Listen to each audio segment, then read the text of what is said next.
생사윤회에서의 해탈. 복은 마음에서 구해야 한다. 이조말렵에 정원용이라는 글만 읽던 청빈한 선비가 있었다. 그때에는 글을 읽어 가거를 보아 합격해야 벼슬을 살아 녹을 타먹게 되니 자꾸 글만 읽었다. 글만 읽고 있으니 장사도 하지 않고 농사도 짓지 않고 일체 경영에는 하는 일이 하나도 없어서 재산 좀 물려받았던 것 다 없어지고 나중에는 팔아먹을 것을 모두 팔아먹고 나니 끼니를 이을 수가 없을 정도로 궁색하게 되었다.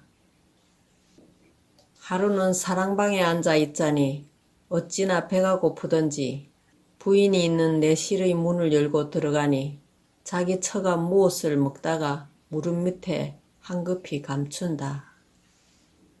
부부간인데 아무리 자기 배가 고프더라도 배고프기는 마찬가지일 텐데 밤 한 톨이라도 갈라 먹어야 될 처지에 자기가 들어가니 무엇을 먹다가 황급히 무릎 밑으로 확 넣는다. 원 이럴 수가 있나 하고 잔뜩 틀려서 나오다가 안마당에서 돌아서서 다시 들어가 처에게 여보, 우리가 부부지간에 밤 한 톨이라도 서로 갈라 먹어야 할 행편인데 뭘 먹다가 다리 밑에 감추니 그럴 수가 있느냐 하고 나무라니 처가 한참 물끄러미 쳐다보다가 당신 나에게 뭘 먹으라고 주었어. 아무것도 주지 않고 뭘 먹는다고 그리 야단이요. 야단은 내가 배가 어찌 고프든지 사방을 찾아봐도 먹을 것은 없고 예전에 우리 잘 살 적에 녹두가루 비누가 그릇에 조금 붙어 있기에 그것도 곡식이라고 빨다가 당신이 들어와서 하도 부끄러워 말은 못하고 당신이 민망할까봐 무릎 밑에 감추었는데 이것 빨아봐요. 어디 무엇이 붙어 있는가. 그 말을 들으니 가슴이 터질 듯 아프다. 도대체 얼마나 배가 고프면 그것도 곡식이라고 빨았겠나 생각하니 남의 가문의 딸을 데려다가 저리도 배를 줄이게 하다니 이거 내가 사람도 아니다.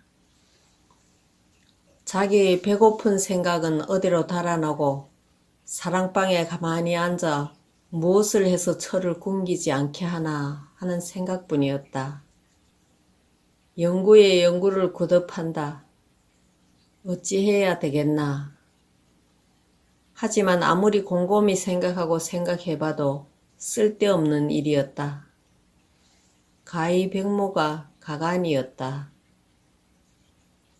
농토가 있으니 농사를 짓겠나. 돈이 있으니 장사를 하겠나. 아무리 생각을 해봐도 신통한 생각이 떠오르지 않는다. 곰곰이 생각해보다가 마지막에 가서는 당장 어찌할 도리가 없고 별 수 없이 도둑질을 하기로 작정하였다. 그러나 막상 도둑질을 하려고 하니 안 배운 도둑질을 어떻게 할 수도 없고 담장을 높이 쌓은 집에는 갈 수도 없고 울타리도 담도 없는 집으로 오늘 밤에 도둑질 하러 간다고 마음먹었다. 그날 밤 사방이 어두워지자 동네로 돌아다녀 봐도 전부 담장이 높이 둘러 있어서 어찌 해볼 수가 없었는데 마침 한 집에 가보니 울도 담도 없는데 뒷마루의 자루에 무엇이 담겨져 있는데 손으로 만져보니 나락이 두어 말쯤 되어 보였다. 그 집에도 울도 담도 없이 가난하게 사는 모양인데 아마 먹을 것이 없어서 식량으로 구해다 놔둔 딱한 사정같이 보였지만 급한 김에 옳다 이거라도 됐다 하고는 울러매고 집으로 왔다. 집에 와서 자루를 막 내려놓으려고 하는데 한 생각이 빙 돌기를 내가 굶어 죽었으면 죽었지. 저 사람들은 그럼 무엇을 먹나? 그 사람들도 딱한 처지에 어디서 구해다 놓은 이것을 내가 어떻게 먹겠나? 내가 굶었으면 굶었지. 이 짓은 못하겠다. 그렇게 마음이 본래 마음으로 돌아왔다. 나락자루를 울려매고 다시 그 집에 갖다 놓고 와서 사랑방에 앉아 가만히 생각해보니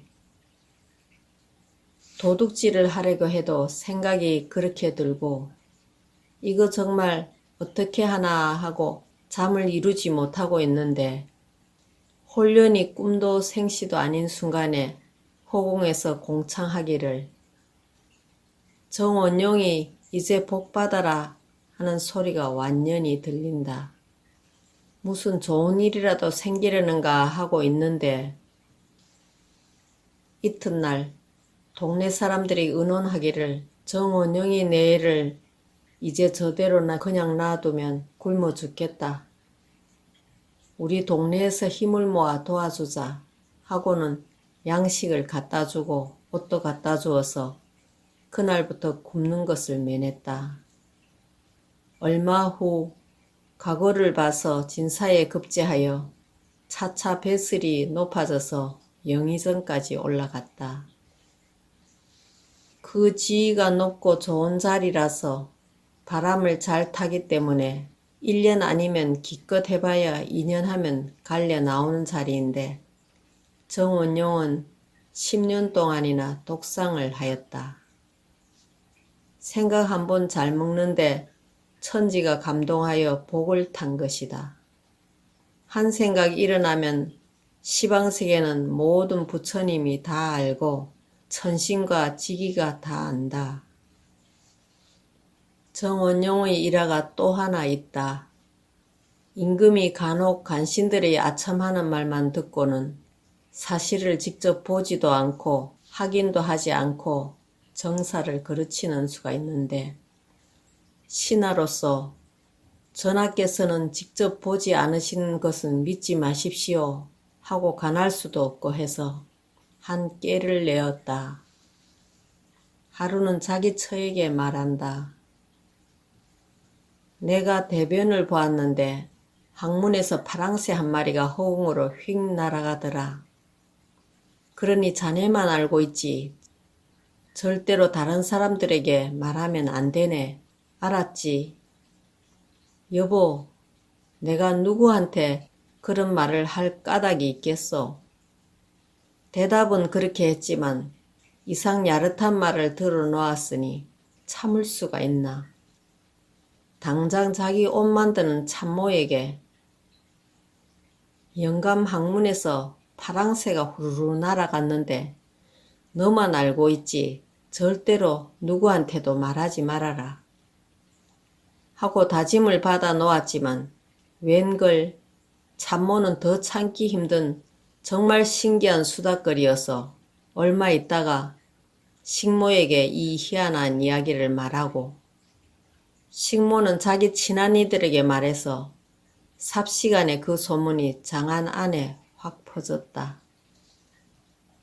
정원영 대감 항문에서 파랑새가 날아갔단다 하는 소문이 여기저기로 퍼져나가고 그 말이 궁녀들의 귀에 들어가서 궁녀들은 왕비한테 전하고 왕비는 또 임금에게 전했다. 임금이 듣고 생각하니 참 이상한 일이었다. 항문에서 파랑새가 날아가다니. 조회가 끝나고 다른 신하들은 다 보내고 정원영 대감만 남아있게 해서 내 듣자 하니 경의 항문에서 파랑새가 날아갔다고 하는데 그게 사실인가? 파랑새가 항문에서 날아갈 수 있겠습니까? 신이 거짓말로 신의 소초백에 자네만 알고 있게 내 항문에서 파랑새가 허공으로 날아갔는데 자네만 알고 있게 하고 다짐을 받아두었는데 이 말을 참모에게 전하고 참모는 식모에게 전하고 식모는 또 자기 친한 이들에게 말해서 자꾸 전해져서 장안 안에 소문이 퍼져가지고 황공하게도 전하께서도 아시게 되었습니다. 하온즉 전하께서 직접 눈으로 보시거나 확인하지 않으신 일은 누가 뭐라고 하여도 믿지 마시옵소서. 이런 식으로나 가날까 신하로서 밑도 끝도 없이 전하께서 직접 보지 않은 일은 믿지 말라고 하기는 어려운 노릇이다. 참 지혜 있는 대감이다. 이런 말을 내놓으면 하지 말라고 해도 더욱 누구에게 말하고 싶어 할 것이다. 하고 계산적으로 잘 짜가지고 그런 말을 퍼뜨린 다음 임금의 귀에 들어가니 전하께서는 직접 확인하거나 보지 않은 일은 믿으시지 말라고 간하기가 쉬운 일이다. 임금도 그 말에 깨달은 바가 컸다. 본래 이 다함 없는 이치는 닿는 곳마다 옛길을 통하였도다. 할 일을 하고 법자에서 내려오시다.